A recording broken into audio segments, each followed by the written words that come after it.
Positive psychology in a particular case, here, in this case, with these individuals here. So I was thinking earlier that I will touch today on the importance of looking at and coping with the negative side. Positive psychology is not a science wherein everything is wine and roses, milk and honey, people are laughing all the time, smiles everlasting. That's stupid. In fact, speaking about it, there are some questionnaires where people are asked to rate their happiness, well-being levels, and those who say from 1 to 20 that they can appreciate their level to be at 17, 18, 16, they're doing fine. Those who say 20, they have a problem. You can have something like an exaggerated happiness, a sick self-esteem and self-assuredness.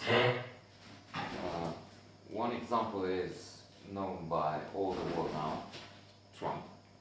I mean, there's a guy who is always boasting that even the past few days when he was trying to rate his past few weeks and achievements, we've done so great, so I'm the best ever. And it's a turmoil, it's chaos, madness. And with the Russia talks and the leaks and that top security advice. Okay, I'll stop here. But that's just an example of reaching the top and exaggerated. It's also true that he's always negative. Not concerning him, he's doing great all the time, everything. His family, his daughter. There's a little good thing there. I mean, you have to appreciate your family, offspring, and so on. Family is the key. Having a good rapport with the family is it's needed. It's crucial for happiness. Alas, just now I don't have it. But to fight from the position of president, fight a chain overthrow, because they withdrew the collection of, I don't know, panties of this Ivanka, which were not selling. That's again madness. But speaking of family, and I mentioned the part dealing with the negative part, which is called coping with adversity and trauma, and we need a strategy for that in order to overcome the low moments, because in life we need to enjoy the happy moments and try and carpe diem and be grateful for what we have, see the spring that is coming, the flowers when they will bloom, the snow that is still there, appreciate that too. But when there are challenges, when there's adversity, we need to cope with that too. We need to forgive, which I may have to do now. Because, for instance, an issue which is ever present there and dominating is not so much the lack of money per se, but the need for ever bigger amounts. And I have to struggle with this. I mean, I try and keep my consumerism and expense and waste down. I travel by bus to the city. I use the public transportation. I haven't been with a car in the city or elsewhere. Never mind that I haven't been out of town for, I don't know, 10 years or so.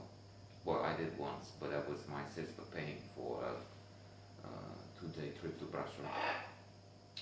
So I cut what I can to the bone, so to say. But still, I'm faced with huge bills, and I have trouble communicating this to the other side of this house, wherein they just don't seem to care. But positive psychology, I have to try and cope with this. I don't exactly know at times. I mean, where will the money come from? For instance, that's a question. I can try and use the Stoic fundamentals, foundation of the positive psychology. Positive psychology has a relationship with ancient philosophy, and it's inspired in many ways from that. The Stoics say you have to wish for what you already have. Then the Buddhists in the East say nirvana is when you don't need any more. You say you have everything and you have no desires left. You have it. And then, probably to end with a joke, there's the famous little story I keep mentioning every other 10 stories or so, of the Dalai Lama going to the supermarket. I think it was for the first time, otherwise it's no wow. But he says something like, wow, looking around, impressed. So many things I don't know. So there's the thing. And I have to think and act like that. But what do I do with those around me who keep wanting more and more things?